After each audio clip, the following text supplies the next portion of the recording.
Helena Roseta foi dirigente da JUC e secretária nacional dos arquitetos antes do 25 de Abril, deputada à Constituinte e depois à Assembleia da República pelo PPD, esteve com Sá Carneiro na AD, no final dos anos 70, depois foi presidente da Câmara de Cascais nos anos 80 e em 85, 86 apoia Mário Soares à presidência da República. Uma década depois volta a ser deputada pelo Partido Socialista, onde estava. Nesses finais dos anos 90 luta pela dispensação do aborto, pela causa de Timor. E depois, em 2005, apoia Manuel Alegre à presidência da República, numa fase em que já está numa ala à esquerda do PS, acaba por sair do PS em 2007, lidera um movimento de cidadãos à Câmara de Lisboa, candidata-se à Câmara de Lisboa e, mais tarde, em 2015, com António Costa, líder do PS, como independente, volta a ser deputada e, entre outras coisas, luta pela habitação. E há essas duas ideias, ser independente e lutar pela habitação, são duas das marcas da extraordinária vida da Helena Roseta, que é a nossa convidada nas Conversas do Verão. Obrigado, Helena. É um prazer tê-la aqui. Quero cumprimentar todos os espectadores que nos estão a seguir. Quero agradecer esta oportunidade e vamos a isso. Vamos então conversar, não sobre mim, mas sobre o que é a vida que a gente faz e para que é que serve o que andamos a fazer na vida. Muito bem. E a vida passa muitas vezes pela habitação, não é? A habitação é o maior problema do país, Helena? É neste momento um dos maiores problemas do país. Isto tem percursos, tem ciclos, não é sempre igual. Nós tivemos uma enorme crise habitacional logo a seguir ao 25 de Abril, já estávamos na altura do 25 de Abril, mas nessa altura a crise era mesmo pobreza absoluta numa grande parte do país. Houve programas nessa altura importantes para fazer frente a isso. Depois, nos anos 80, passámos para uma solução de, ao fim e ao cabo, que a casa vai ao banco, portanto agora o que interessa é as pessoas conseguirem comprar as suas casas. O Estado começou a financiar juros durante anos, décadas. A principal política de habitação foi financiar juros para as pessoas comprarem casas. Muita gente comprou casa em Portugal e agora estamos novamente confrontados com uma crise enorme que tem a ver com a alta dos preços. E a alta dos preços resulta de várias coisas, mas talvez a principal, que eu gostava de dizer desde já, é que os mercados mudaram. Com a globalização do princípio do nosso século, os mercados mudaram. E o mercado imobiliário está sempre agarrado ao mercado financeiro. Portanto, quando há uma globalização financeira, há uma globalização também dos mercados imobiliários. Você pode me perguntar, então, mas as casas não andam, não atravessam fronteiras, como é que globalizam? A solução chama-se financeirização. As casas passaram a ser produtos financeiros mais importante do que soluções de habitação. E então hoje transacionam-se nos mercados globais as casas por preços que todos os dias sobem, e no caso português ainda mais do que em muitos outros países, e isso está a criar uma pressão insustentável para a generalidade da população portuguesa que não tem acesso à habitação. Para quem já tem, o problema não é tão grave, para quem não tem é gravíssimo. Há 52 anos, logo a seguir ao 25 de Abril, as Brigadas do Sal mostraram uma tentativa de reação para este tipo de E era solução. mesmo responder à pobreza. A importância do Sal é que é um programa que eu costumo dizer um programa emergente, vem de baixo para cima, não vem de cima para baixo. Quer dizer, o Estado cria as condições, mas aquilo exigia que as populações se organizassem. O que era o Sal? Foi criado pelo Nuno Portas, que é o pai das políticas públicas de habitação em Portugal, sem nenhuma dúvida. Ele foi membro do governo logo a seguir ao 25 de Abril. O Nuno Portas vinha do Laboratório de Engenharia Civil, onde tinha criado um núcleo de investigação. É o primeiro núcleo de investigação em arquitetura em Portugal, não é nas universidades, é no Laboratório de Engenharia Civil, pela mão dele. Tinha estudado muito este problema, tinha andado pelo Brasil, tinha andado por vários países da América Latina para perceber como é que se faz frente à questão das favelas, como lá se diz, e aqui bairros de lata, como é que se resolve isto. E a proposta é esta, um programa que no fundo tem três polos. Um polo é o Estado, através do Fundo de Fomento da Habitação que existia na altura, hoje é o IRU, e das câmaras. O outro polo são brigadas técnicas pagas pelo Estado, constituídas por arquitetos, engenheiros, estudantes, para irem trabalhar para o terreno com os bairros. E o terceiro polo são os bairros. O que é que os bairros tinham que fazer? Tinham que se candidatar, tinham que manifestar a vontade de entrarem no programa, tinham que se organizar, constituir uma associação de moradores ou uma cooperativa de habitação para terem personalidade jurídica, para poderem negociar soluções, e depois as brigadas tinham que encontrar soluções com os bairros, portanto as brigadas muitas constituíram os seus gabinetes nos próprios bairros e apresentar as propostas, depois as câmaras tinham que viabilizar terreno e o Fundo de Fomento de dinheiro. Portanto, esta era a ideia do programa. O programa começou por ter uma ideia que estas brigadas iam, sobretudo, ajudar as pessoas a organizar-se para serem elas próprias a construir. Isso aconteceu em muitos casos, mas, por exemplo, em Lisboa isso não resultou. As pessoas protestaram, assim, então os senhores moram numa casa construída por operários, por empresas, e nós, para nós, temos que isso nós a fazer, isso andamos nós a fazer para os outros, portanto não queriam. Isto criou vários problemas. Não vamos agora analisar o SAL, mas o que é que ficou do SAL? O SAL foi descontinuado, só durou 2 anos, ainda foram lançadas 100 e tal operações, 70 e tal chegaram ao fim, mas o que é importante no SAL é, o SAL era um programa que queria ajudar as camadas mais pobres a terem habitação, organizando-se e participando. Esta palavra participação nunca mais apareceu nos programas públicos de habitação em Portugal, até hoje. Nunca mais houve programas participativos. Mesmo o mais recente, que é com dinheiro do PRR, da União Europeia, não há participação, não está previsto.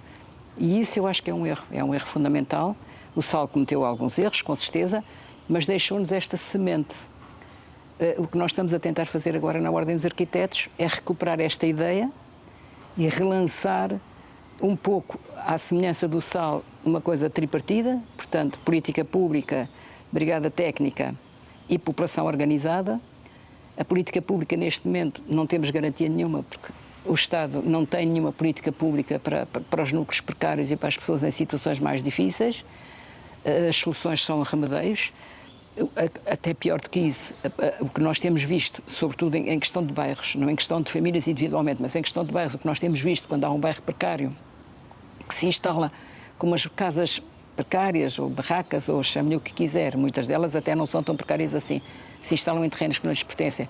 As câmaras, a única proposta que têm para fazer é deitar abaixo, e isto não é solução. Está ali muito esforço, está ali muitas famílias, está ali muito investimento, está muita capacidade e, portanto, tem que haver alternativas. E aquilo que eu defendo hoje, em 2026, é que estamos a deixar o fim da linha, as pessoas que não têm casa e que acabam por socorrer destas soluções precárias, muito precárias, sabendo que elas são precárias, mas não têm outra, tem que haver soluções de política pública para estes casos.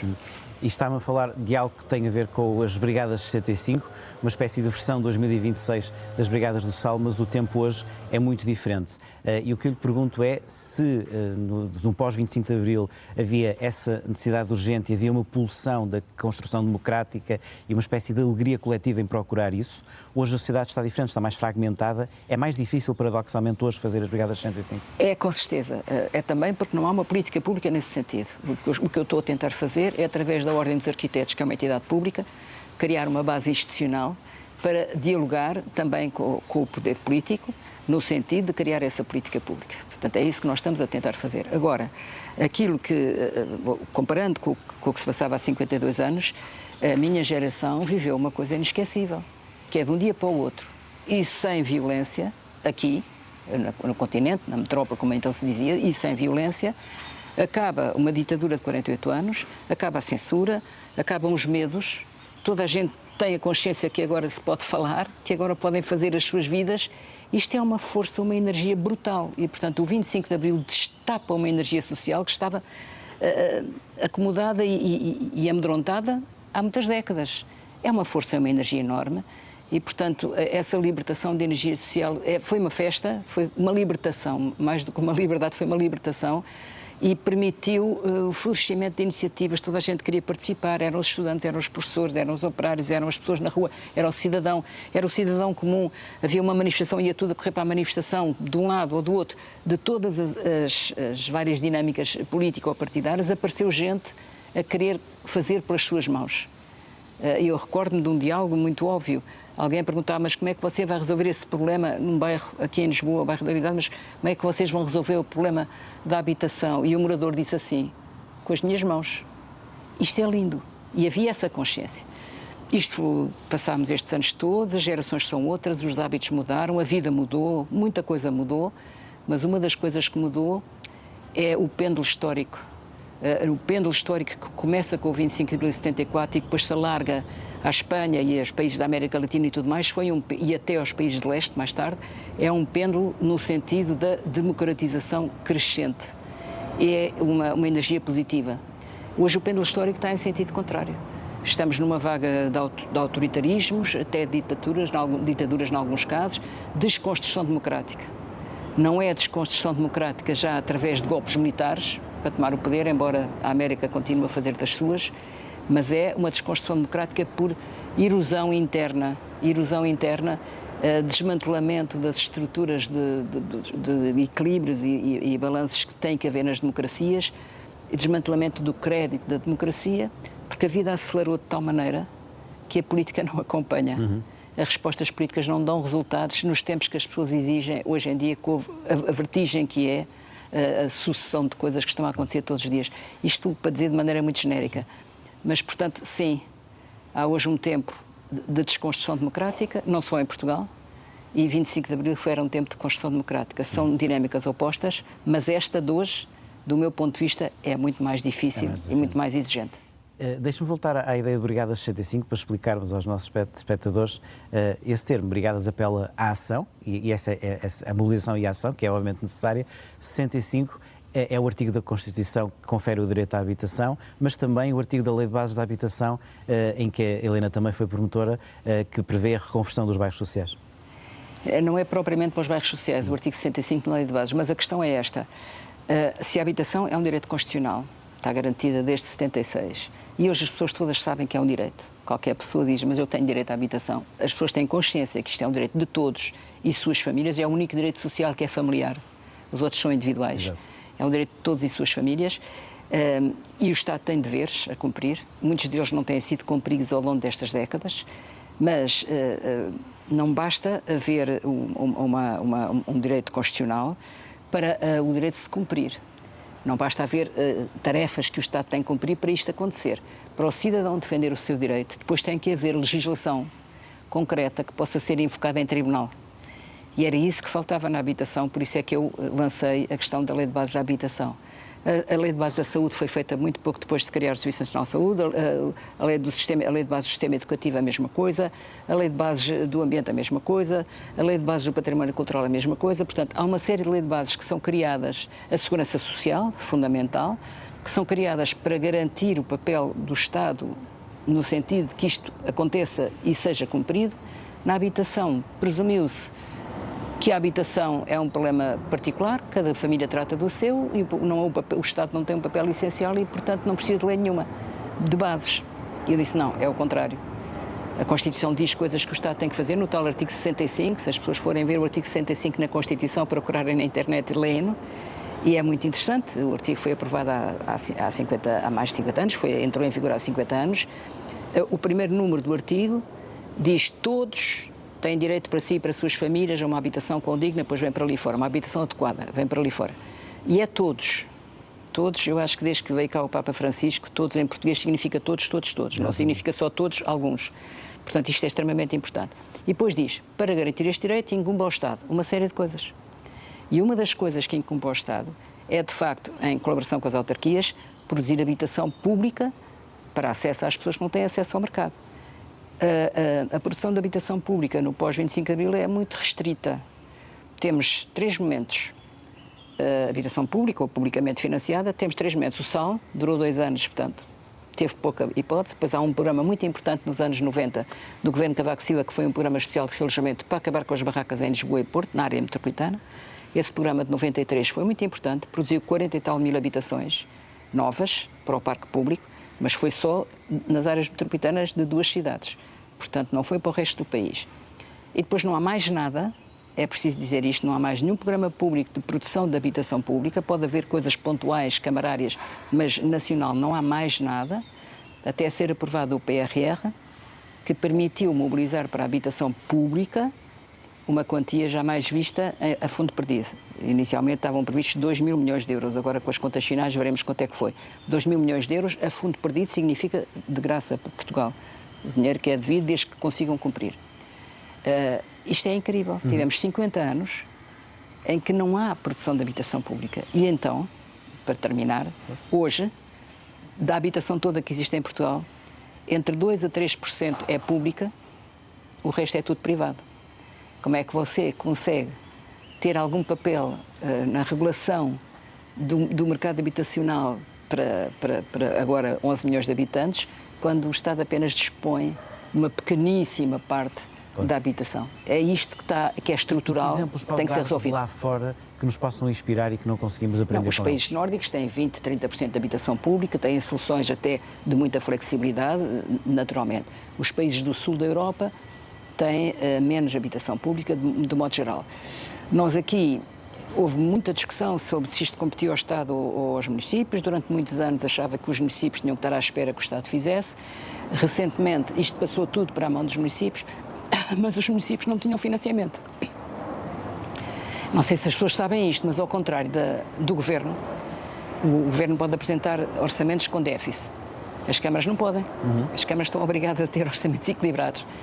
Portanto, havia limitações imensas ao endividamento e muitas câmaras, sobretudo aqui na área metropolitana, e Lisboa foi uma delas, ainda estão hoje a acabar de pagar os empréstimos que contraíram para fazer o programa de 93.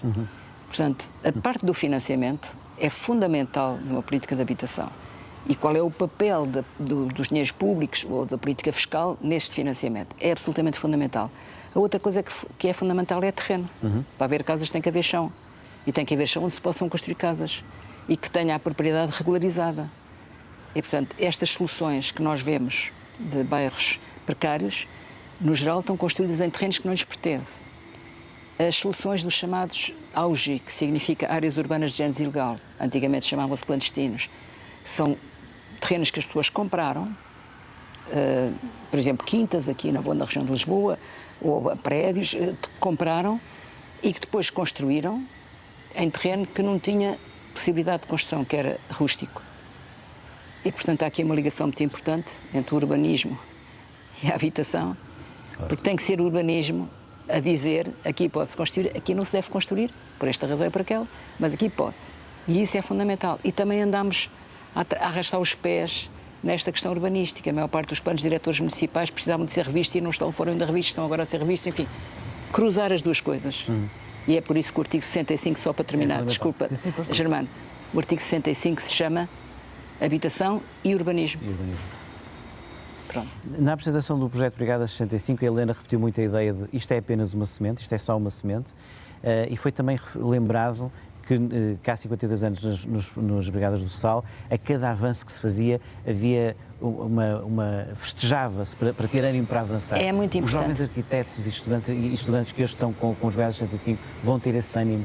Ouça, é já assim que estão a trabalhar. As duas equipas que eu conheço que estão em 2 dos bairros aqui da área metropolitana, é já assim que estão a trabalhar. Se vão fazer uma iniciativa qualquer no bairro, ajuda a recolher o lixo ou ajuda a tapar buracos da estrada, que é de terra batida, portanto, permitir que os carros possam lá ter acesso, coisas muito óbvias.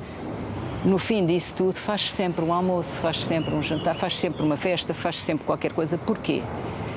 Quando as pessoas estão a trabalhar juntas para resolver um problema grave, acabam por se criar ligações de amizade e de cumplicidade. E que essas são fundamentais, porque isso também é energia. A energia das pessoas é mais importante que o dinheiro, é mais importante que o terreno. E essa energia tem que ser alimentada.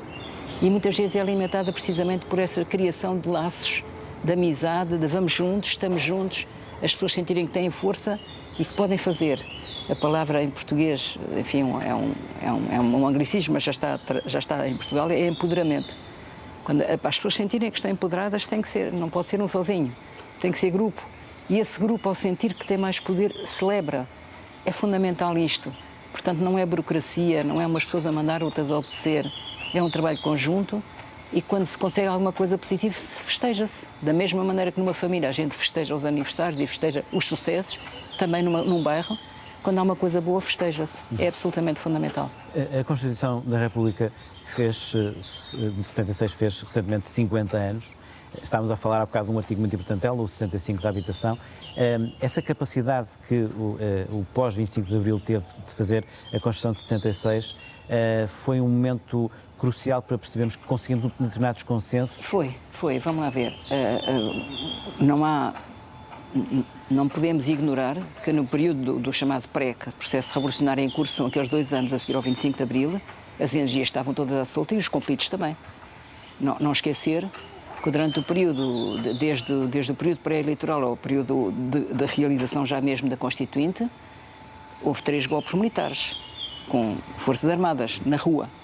E, portanto, foi um período tensíssimo a nível das forças militares, com tentativas sucessivas, pelo menos os 2 primeiros golpes sucessivos da extrema-direita, com o Spínola por trás, de mudarem o rumo da coisa. Depois temos conflitos enormes entre partidos políticos.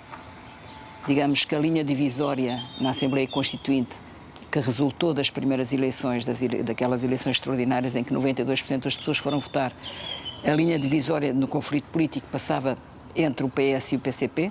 Portanto, do PS para a sua direita, de certa maneira, alinhavam com o modelo de democracia, diríamos, parlamentar, semelhante à europeia, qualquer coisa deste género. Do PC para a esquerda, o modelo era o poder popular. E o que era o poder popular?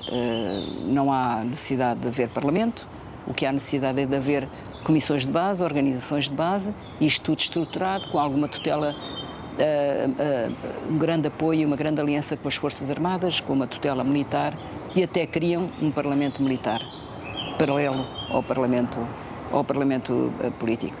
Isto para lhe dizer que, neste contexto de grande conflito entre Forças Armadas, entre militares do próprio MFA, dentro do movimento das Forças Armadas, conflito entre os partidos políticos na Constituinte, conflitos na rua porque mobilizavam-se comícios de um lado e do outro. Neste ambiente, como é que foi possível termos um texto constitucional em que 65% do articulado foi aprovado por unanimidade? Isto tem 2 explicações. Em primeiro lugar, a maneira como se trabalhou. Honra ao Presidente da Assembleia Constituinte, Henrique de Barros, e aos Presidentes das Comissões e aos próprios deputados que estavam nas comissões. Todos os partidos quiseram pôr o melhor que tinham nas várias comissões. As pessoas que mais sabiam daquele tema naquela comissão. Os professores na educação, os constitucionalistas na questão dos órgãos do poder político e por aí fora, os médicos na saúde, enfim, quiseram pôr o melhor que tinham nas comissões. E todos, mesmo os que não estavam em comissões, que era o meu caso, tínhamos a consciência, mas uma consciência absoluta. Tínhamos sido eleitos por 92% dos eleitores portugueses e, portanto, se nós falhássemos, depois daqueles 3 golpes militares, se nós falhássemos, a democracia ia ao galheiro. E, portanto, o 25 de abril tinha sido uma festa tão grande que nós tínhamos uma responsabilidade enorme de nós vamos conseguir fazer a Constituição. E levarmos isto muito a sério, ou seja, cada um dos deputados constituintes acho que deu o seu melhor. É o que hoje nós não vemos. Uma lei, se não for aprovada, não se importam nada. Os que criam a lei ficam chateados, os que não criam a lei ficam felizes da vida, porque amanhã vem outra coisa e depois há eleições e depois logo se vê. Ali não. Ou há Constituição e temos democracia, ou não há Constituição, isto volta tudo para trás. Portanto, havia esta consciência muito aguda e a ideia de que todos podem dar o seu melhor quando estão num órgão coletivo, plural, eleito pelo povo, acho que devia ser recuperada. Porque não é isso que acontece no Parlamento hoje e não estão todos a dar o seu melhor e o Parlamento dá muito maus exemplos e até de falta de civismo, falta de decência no comportamento de alguns deputados que é um contra-exemplo. E a Helena viveu esse momento, protagonizou, conheceu de perto todos os grandes líderes da democracia portuguesa, já lá vamos, mas em termos gerais e a propósito do que acabou de dizer, o que eu lhe pergunto é uma crítica global que hoje a classe política tem menos qualidade do que nesse tempo? Tem a ver com as pessoas ou tem a ver com o momento histórico?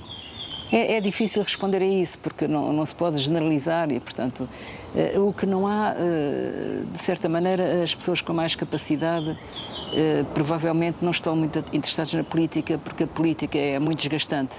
É muito duro exercer a política hoje. Era difícil na altura, a seguir ao 25 de Abril, e antes do 25 de Abril ainda era pior. Dava garantia à cadeia, mais nada. Hoje, as pessoas, digamos, a cena política é demasiado agressiva, é demasiado desgastante. Há muitas pessoas que, pura e simplesmente, não estão disponíveis para isso. Depois temos outra coisa, o ritmo, já falei disso há bocadinho, o ritmo das notícias, o ritmo das redes sociais é vertiginoso e é minuto a minuto. E o ritmo da política é outro. E depois isto não bate certo, e depois as pessoas ficam frustradas. Afinal, tive 3 anos no Parlamento, não consegui fazer nada. Tentei fazer isto, não deu. Na Câmara tentei fazer, não passou, no Tribunal de Contas não passou, aqui não passou ali. Quer dizer, é muito difícil. E depois temos em cima disso, e esse é um problema estrutural português, uma cultura burocrática que está muito instalada na máquina administrativa toda e nas próprias leis. As leis têm coisas a mais, não precisávamos de tanto pormenor de regulamentar que rapidamente se desatualiza, mas que permite empatar. É mais fácil, eu tenho muitos anos de experiência autárquica e muitos anos de funcionária pública, é mais fácil dizer que não do que dizer que sim.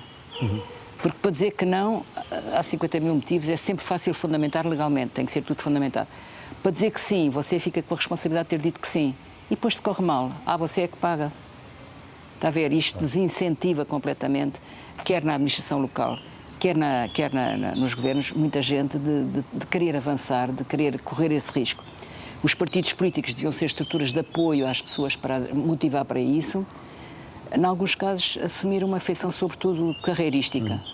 As pessoas entram para a juventude partidária para depois conseguirem ser deputados, para depois ganharem não sei o quê, para ganharem poder e terem influência. Enfim, são tudo modelos que obedecem a referências que não são as minhas. E não é isso que eu quero fazer na vida, não foi isso que eu fiz. Helena foi próxima, foi apoiante de, se calhar, não sei se vai concordar, as duas maiores figuras do pós-25 de Abril, Mário Soares e Sá Carneiro. Concorda que são as duas maiores figuras? Há mais figuras claro. de grande dimensão, mas quer dizer, os dois maiores partidos, sim, seguramente, e com esses líderes. E fale-me dos dois. Mário Soares. Não, o Mário Soares, bem, pessoas completamente diferentes. O Mário Soares é uma espécie de... É uma espécie de avô que toda a gente gostava de ter, porque tinha aquela bonomia. O Mário Soares, quando tinha crise, já era bastante duro, mas tinha aquela bonomia, tinha aquela... estava bem na vida. O Mário Soares, uma vez o Manuel Alegre escreveu sobre ele, o Mário Soares trincava a vida. E há histórias do Mário Soares fabulosas. Estou-me a lembrar de uma. O Mário Soares está preso no Aljube, com o Salgado Zenha, e eles decretam a greve da fome, por um pretexto qualquer, e o Salgado Zenha vai encontrar o Mário Soares a comer um chocolate. E disse, Mário, mas nós estamos em greve da fome. A resposta típica de Mário Soares: há a comida deles. Portanto, o Mário Soares é esta pessoa que transforma tudo, vira tudo, tem uma espécie de um otimismo visceral, sim. Nem sequer é ideológico, é visceral, que o leva sempre a ver as coisas boas da vida, transforma tudo acaba por dar a volta. O Sá Carneiro é diferente. O Sá Carneiro é uma pessoa de uma acutilância intelectual brutal, uma rapidez de raciocínio incrível. Quando olhava para uma pessoa, a gente sentia que ele estava a ver tudo o que a gente estava a pensar, até mais do que a gente estava a dizer, e tinha um grande rigor intelectual. E, portanto, qual era a atração que ele exercia? Por essa segurança, por esse rigor, por essa coerência consigo próprio. Era muito radical. Portanto, se não estava de acordo, não estava de acordo e não cedia. Ele não esteve de acordo logo no princípio, quando se fez o pacto entre as Forças Armadas e os partidos para a Constituinte antes das eleições. Ele não estava de acordo, não aceitou. E não assumiu o seu lugar na Constituinte por causa disso, por ter havido um pacto com o qual ele não estava de acordo. Porquê é que ele não estava de acordo? Porque esse pacto previa que a Constituição havia de ter um Parlamento militar. Isso para o Sá Carneiro era nem pensar. Portanto, era uma pessoa assim muito exigente consigo própria, muito coerente e muito corajoso. O Mário Soares também. Ambos muito corajosos. Ambos com uma grande capacidade de mobilizar multidões, com registros diferentes. O Mário Soares criando aquele entusiasmo, aquela proximidade, toda a gente se abraçava ao Mário Soares, toda a gente beijava ao Mário Soares. O Sá Carneiro por dizer coisas que as pessoas diziam, ele está cheio de razão. Portanto, atraía as pessoas por ter visão e por estar a falar coisas para a frente que as pessoas não tinham pensado ainda. E, portanto, são dois carismas diferentes. O Sá Carneiro, depois com a história da terrível maneira como ele morreu, daquela tragédia, acaba hoje por ser quase um mito, claro. Mas também por outra razão que já não tem nada a ver com política. Por razão do grande amor que ele teve pela sua Cassis e, portanto, transcende, isso já transcende o que foi a sua vida política e passamos a um outro nível, que é o nível da consciência coletiva e dos mitos. Claro. Interessa muito no seu percurso um momento em que decide apoiar Mário Soares à presidência. Esse é um momento para si também definidor, não é? É, porque a alternativa era o Freitas do Amaral. O PSD, que era o meu partido, não tinha candidato e tinha havido o Congresso da Figueira da Foz, o Cavaco Silva tinha sido eleito e a posição do PSD era nós vamos apoiar Freitas do Amaral. E eu estive na formação da AD em 1900, isto passa-se em 85, eu estive na formação da AD em 1979, com o Freitas do Amaral, com a Adelina Mar da Costa, tive um papel importante na realização, até na redação do acordo, que permitiu juntar aquelas forças todas, com o PPM também de Ribeiro Teles, mas eu achava naquela altura, em 85, que não me fazia sentido a mim ir apoiar Freitas do Amaral, porque eu achava que ia haver uma bipolarização entre esquerda e direita e que a direita ia trazer não só aquele pessoal que tinha apoiado a AD, mas ia trazer muito mais gente que não se revia até no 25 de Abril. E fui dizer isto ao Freitas. Eu sou amiga dele e fui dizer, olha, Diogo, eu não te vou apoiar, não por ti, porque tenho inteira confiança em ti, sei que tu és uma pessoa extraordinária, mas pela onda que te vai cavalgar. E, portanto, eu não te vou apoiar. E quero dizer-te isto a ti e vou tomar a minha posição. Na véspera das eleições, sem saber o que é que ia acontecer, entre os vários candidatos, na véspera das eleições, eu disse, vou entregar o cartão ao partido, para poder apoiar, para poder votar em consciência Mário Soares, e depois, nas eleições, depois se verá, irei apoiar a candidatura de Mário Soares, mas primeiro entrego o cartão. Eu sou muito exigente nestas coisas. Se a minha posição não coincide com a do partido e eu sou disciplinada, eu é que tenho que tirar as consequências. Claro. Há aquela frase portuguesa, quem está mal muda-se, não é? Claro. E, portanto, eu estava mal com aquilo e fui por esta razão que fui, e hoje acho que tomei a posição certa, custou-me muito. Sair do PPD custou-me muito, era um partido que eu tinha ajudado a criar, era um partido que eu era reconhecida por toda a gente, passei um período em que me olhavam de lado, mas faz parte, isso faz parte da vida e a pessoa tem que ser coerente. E não deixa de ser interessante, olhando para trás, alguém que vem do PPD e vai para o PS por essa via, depois acaba por romper com o PS pela esquerda, ou seja, o país virou à direita ou foi Helena que se manteve sempre? O contexto é que muda, porque claro. As minhas posições são sempre as mesmas, quer dizer, eu continuo a ser social-democrata, convictamente, continuo a defender as mesmas coisas, não sou uma perigosa revolucionária. Agora, acredito que uma coisa muito importante para mim na social-democracia, acredito que as reformas se fazem de acordo com a vontade popular e ao ritmo que a vontade popular dita. Isto é uma regra-chave, por exemplo, a social-democracia sueca. A gente pode ir mais longe, o socialismo democrático pode querer ir mais longe, os partidos à extrema-esquerda podem ir mais longe, mas se a reforma não tem uma base social de apoio muito grande, ela não vai vingar. Ouça, estamos a ter um caso de uma reforma na educação que não se cuidou sequer de ter essa base social de apoio. Já não era preciso ir muito longe, bastava professores, alunos, famílias. Não se cuidou disso. As reformas que não têm essa base social de apoio correm sempre mal. E, portanto, isto para um social-democrata é essencial. Ser reformista, sim, mas não são reformas impostas, não é tirar do bolso. Agora vamos fazer uma reforma. Não é assim que funciona. E então a segunda coisa, a palavra participação. Sem participação não há social-democracia. Aliás, sem participação não há sustentabilidade. Voltando ao Mário Soares, 10 anos depois, Helena está com o Manuel Alegre e achou um erro, como quase toda a gente achou, aquela terceira candidatura. Com o Manuel Alegre contra Mário Soares. É isso, achou um erro a candidatura de Mário Soares. Foi tão dura essa questão. Imagino, mas deixa-me só perguntar, creio que mesmo até nos erros, Mário Soares não deixa de ter um lado grande, que é, ele tem aquela derrota estrondosa, ficou até atrás de Manuel Alegre, além de Cavaco, obviamente, mas depois fica de bem com a vida e as pessoas que lhe são próximas é que ele não ficou de bem com a vida, ficaram os dois muito magoados. Aliás, há duas rupturas na vida do Mário Soares, uma com o Salgado Zanha, que não se resolveu, e outra com o Manuel Alegre, que acabou por se resolver, felizmente, ainda em vida de Mário Soares. Ele não ficou bem e o Manuel Alegre também não.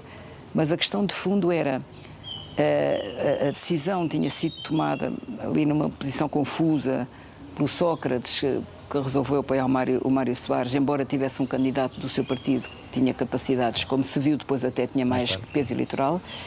E o Manuel Alegre, naquela altura, estava muito na moda, que estavam a emergir candidaturas, foi a Ségolène Royal em França, depois mais tarde veio a ser o Obama, candidaturas emergentes, ou seja, que vinham de movimentos de cidadãos.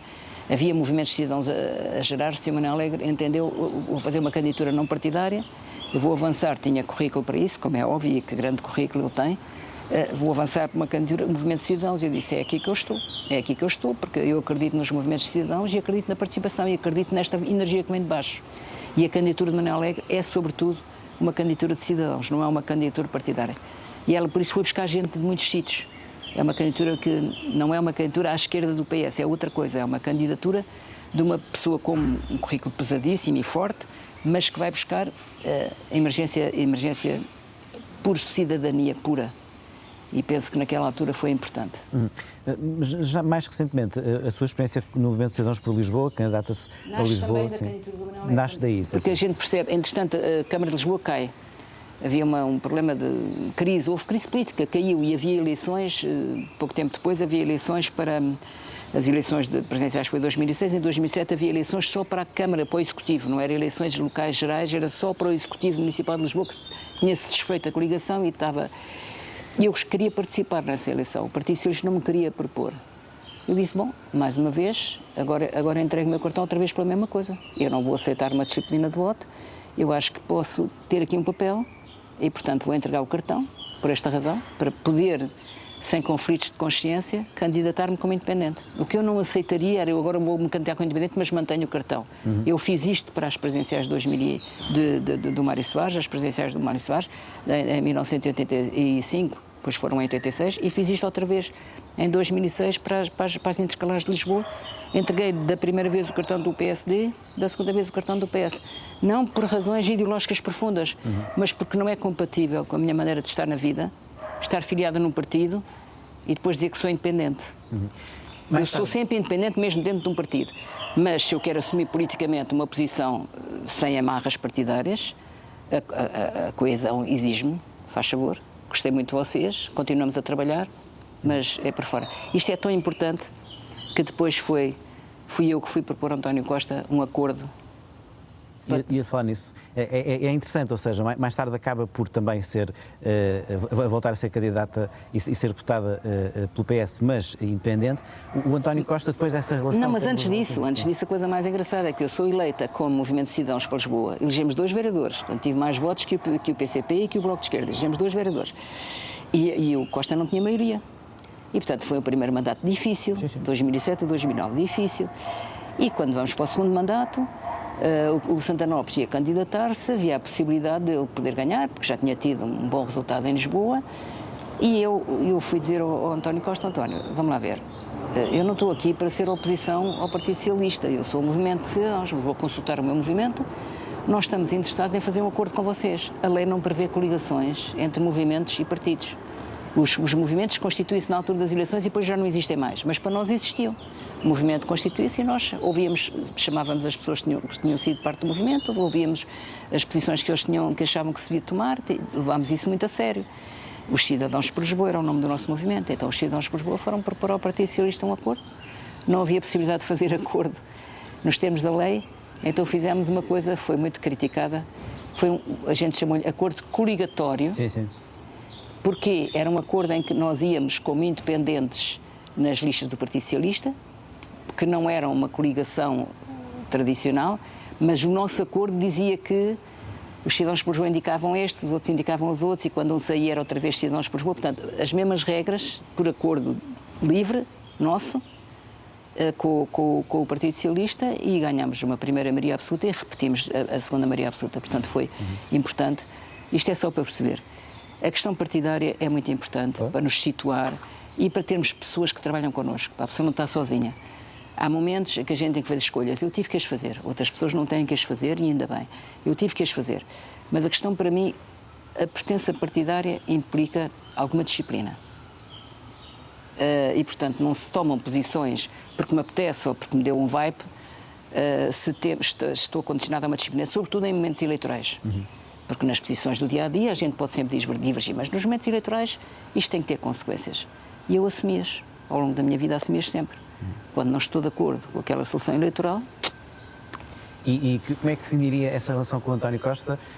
Pragmatismo? É um político pragmático? É mais do que isso, era uma questão política. Nós tínhamos virado a política municipal para uma série de coisas importantes. Nós estávamos a trabalhar com os bairros, nós estávamos a trabalhar com a habitação social, eu tinha o pluro da habitação, nós estávamos a fazer coisas muito interessantes ia ter o pluro da habitação, mas tinha feito um programa de habitação para a cidade de Lisboa, mesmo estando na oposição, ainda antes das eleições em que houve coligação.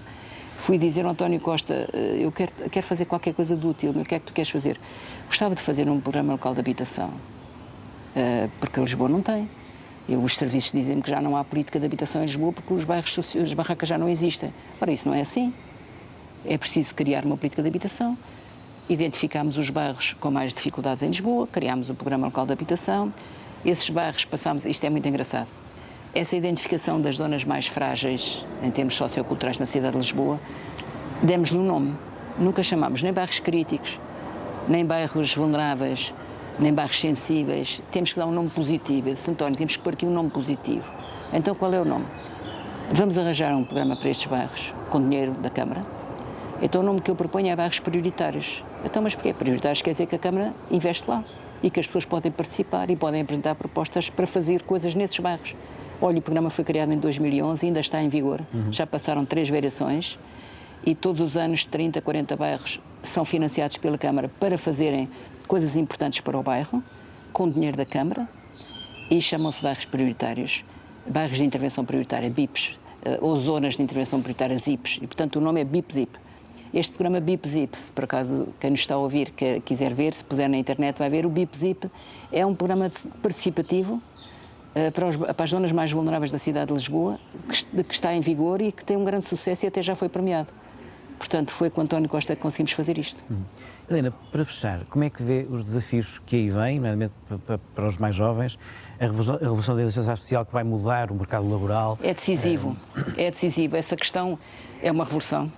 Nós já vivemos várias, mas agora estamos em plena revolução da emergência da inteligência artificial. Ainda nem sabemos bem as consequências todas que isto vai ter, mas há uma coisa que eu já interiorizei e digo isto quando falo com gente mais nova. Fala-se muito em sustentabilidade. É só deixar este conceito. A sustentabilidade começou por ser um equilíbrio entre economia e ambiente. Depois percebeu-se que tinha que meter a dimensão social, porque uma coisa, se não tiver uma dimensão social equilibrada, também não é sustentável. Depois percebeu-se que tinha que se pôr a dimensão da participação, porque uma coisa, se não tiver um sistema democrático a suportar, também não é sustentável. E eu hoje acredito que a sustentabilidade implica a economia, o ambiente, o social, as regras democráticas e a tecnologia. Se você não tiver equilíbrio na relação da tecnologia com a sociedade, isto não é sustentável. E é isso que é o grande risco da inteligência artificial. A inteligência artificial é fabulosa, mas vai fazer rupturas no mercado de trabalho, rupturas nas vidas profissionais, rupturas no nosso dia-a-dia.